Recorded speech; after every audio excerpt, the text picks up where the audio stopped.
What's up, gamers? Welcome to Minimalist Video Gamer. My name is Ben. Look, I'm not a hater. I know I've knocked video game compilations in the past and do so regularly, specifically when they're for consoles and games we've already had enough of, like Atari. So I say this with all sincerity. Now, I know a lot of people worked hard to get this together, and I'm not dogging their work. They got paid to do a job, and they polished a turd pretty well, all things considered. But let's be real here. We've seen Atari compilations in the past, going all the way back to the SNES. In fact, I'm almost positive there's one for every console generation. The worst part is, these games suck. They don't hold up well to the test of time, yet they're held in such high regard to gamers wearing nostalgia goggles. Yet even they'll admit they're not great. Before we go any further, I want to make it clear that I'm old enough to have played Atari during the 80s, and I even owned an Atari Jaguar when it was in the prime of its sad, short life. At the time, I really liked the bad games. Kasumi Ninja distracted me from homework, and the best games like Dragon, the Bruce Lee story, Alien vs. Predator, and Raiden really felt like the system was onto something.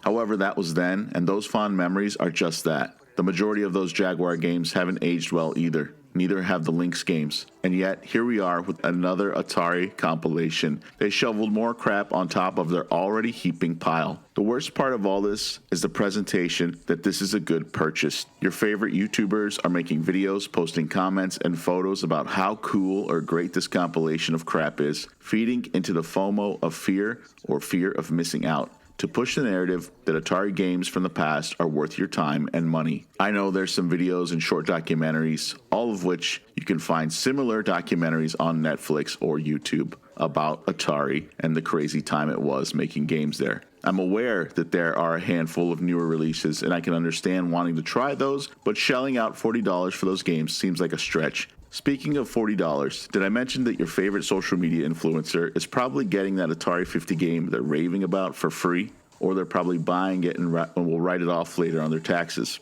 There's nothing wrong with either of these things, but it is something you should be aware of, and always remember when a game like this is released. Companies are pushing their product, influencers are their peddlers, and it's all in an effort to get you to spend your hard-earned money on crap you don't need. Thanks for watching. This is Ben with Minimalist Video Gamer.